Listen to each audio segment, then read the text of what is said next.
Now, an increase in violence is erupting across Afghanistan. The Taliban are threatening to overrun Afghan forces in a key district in southern Helmand Province.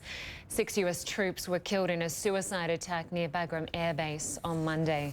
Let's bring in journalist Sune Engel Rasmussen, who joins us now from Kabul via Skype.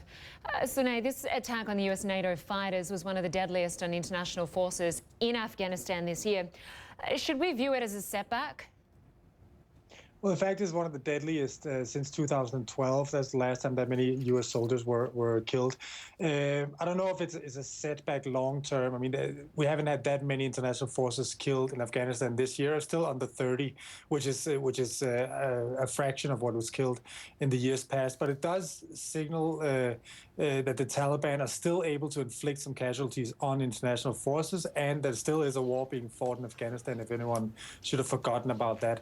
It also is a reminder to people in the U.S. who don't think that who might not think that the Americans are still at war in Afghanistan, that they are still on patrols and they're still getting into contact at times with insurgents here.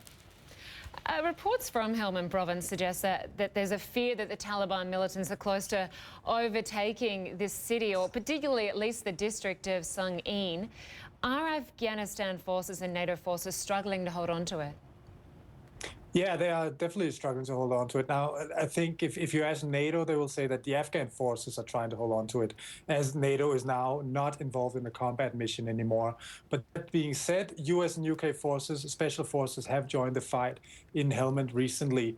As far as I know, they're not in Sangin, but we might see airstrikes, for example, over the coming days if the Afghan forces don't manage to push back the Taliban from Sangin.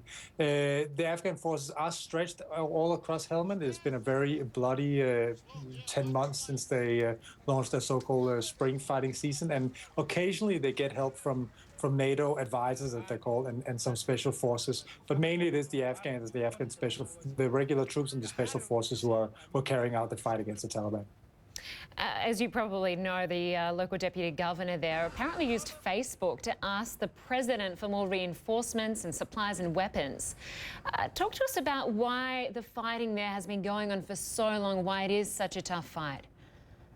Yeah, it is an interesting choice of communication to the president, right? That he goes to, takes to Facebook to plea for help saving the province. But the reason that the Helmand has been so embattled for so long is that it's strategically important. It's a traditional Taliban heartland.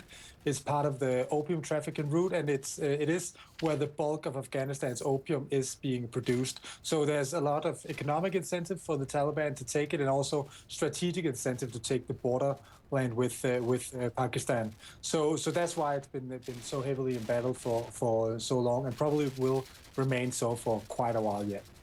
Sune Engel Rasmussen, thanks so much for joining us today. We really appreciate it. Sure, you're welcome. This is the International Desk. Still ahead, a remarkable act of bravery from a group of Muslim bus passengers in Kenya.